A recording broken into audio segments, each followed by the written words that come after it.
This is going to be my wrap up for January 2022, the start of a new year, the start of a new reading experience, and we're gonna do it out in the middle of the nature because that's what we do. The first book that I read, I listened to on audiobook. I did listen to quite a number of audiobooks this month. It was just the months where audiobooks was the way to go. The first book that I listened to was Sometimes I Lie. This one was for a challenge that I set for myself. I'm hoping to start this series pretty soon, so you'll understand why I read it. And I'm going to be doing a bit of more of a review of it. This is a thriller where the main character is in a coma, and there are 3 different storylines. So there's her in the current day coma, there's her in the past of how she got into the coma, and then there are diary entries told intermittently. So we have 3 different storylines in this novel, which was kind of cool to read actually, or listen to. I quite enjoyed this book. I was more listening to it because I wanted to know what was happening. This was a fun one. I quite enjoyed my time. I'll have more to say on it in my review. The next book that I finished was also an audiobook. It was called Why Fish Don't Exist, and I didn't like this one. I think I had heard a lot of people give it lots and lots and lots and lots of praise. It's very short. It's nonfiction. It's a memoir. It's about the author and her experiencing life and trying to find the meaning of it, and also exploring a man, a scientist, I forget his name right now, I might put it across the screen, from around the time of the San Francisco earthquake, who categorized and cataloged a bunch of fish. This was interesting, but I just didn't like it. I didn't gravitate to the explorations of why life. It just didn't speak to me, and I think I just finished reading it because I put it down as a book to read. I need to stop doing that. I really need to stop doing that.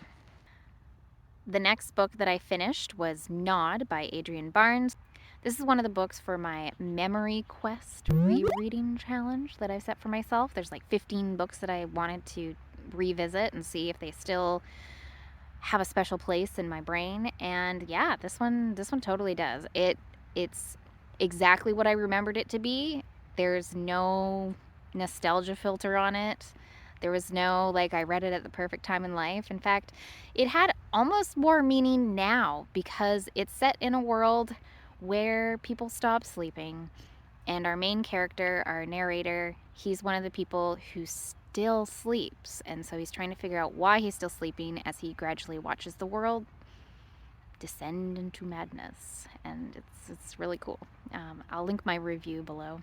The next book that I finished was the Guernsey Literary Society and the Guernsey Potato Peel, the Guernsey Literary and Potato Peel Society. This has one of the longest, most absurd titles I have ever seen. Holy smokes. Okay. This was a book that was lent to me by a friend. I was really excited to read it because it is told in epistolary form, which is letters back and forth. And I really enjoyed this one. This is a cinnamon bun of a story. This is historical, set in the time just after World War II, where people are kind of gathering themselves and getting on with it. And our main character is looking for a story, and she stumbles across Guernsey Island, which is an island off of the coast of France. It's in between England and France in the Channel, so they're known as the Channel Islands. And it's this community that was occupied by the Germans, and now they're free, and it's sort of them reliving what what happened to them. And Juliet is the outsider who also experienced the war but did not experience the Guernsey Island War. So we're learning about that, and it was absolutely adorable, and you want to go there and just hug everybody. It was like a comfy, cozy book. The next book that I read was How High We Go in the Dark, and I loved this. I loved this so much. It was so weird. It was bizarre. It was wonderful. It was lovely. It was heartwarming. It was terrifying. So the story goes thusly. There is a body discovered in the Arctic of a Neanderthal girl, and they uncover her, and it unleashes a virus. And then there's a plague. And then it's sort of the story of how the plague affects humanity for the next 100 or so years. Every chapter is told in a little sort of snippet of someone's life. They're all interconnected and absolutely lovely. Almost every single story I gravitated towards. They made me think, they made me ponder, and that's what you want with a book. You want a book that makes you think, and especially now with everything that's going on, the message that this one really wants to speak to is life goes on, humanity goes on, be there for people. There are a number of storylines where people just leave. People leave their families, they leave their homes, they leave their cities where they grew up. And how sometimes they regret that. I really absolutely loved this one. I highly recommend this one, and it's short too. The audiobook is full cast. I listened to a few of the chapters in it, but for the most part, I read it with my eyeballs. And here comes my puppy. And the last book that I finished was Jade City. Hi. Hi. Special guest appearance. Okay, sit. Good girl. Good girl. All right. The last book that I finished. My goodness. You are the same size as me. Holy shoot. Okay, well, apparently we're lying down now. You are so big. Okay. All right, I guess we're going back. There we go. This is my pooch. You just wanted to be on screen, didn't you? Wow. So the last book that I finished was Jade City. Jade City was in my top 10 books to read in 2021. And no, I didn't finish it in 2021, but that doesn't matter because I finished it in January of 2022. This is a tough one. I really liked the world. I really liked the characters. This book moved so slowly. I don't know what it is. I have a theory as to why it moved so slowly for me. I think it has to do with the chapters.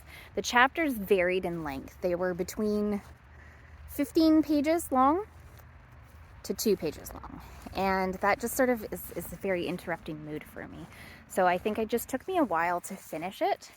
However, I really, really liked it. So the basic premise is there's this island world. I kind of thought of Singapore or Hong Kong kind of. And the main magic system is jade. There are people called green bones who, when they have jade in their possession, depending on how much jade they have, it gives them extra powers. It makes them faster. It makes them perceive better. It makes them stronger. They can deflect things. It's sort of like Kung Fu-esque. And I really enjoy this. I'm going to continue on with the series. And that's my January, which all in all, like, pretty good. We had some heartwarming books. We had some plague books. We had some end of the world books. We had lots of audiobooks.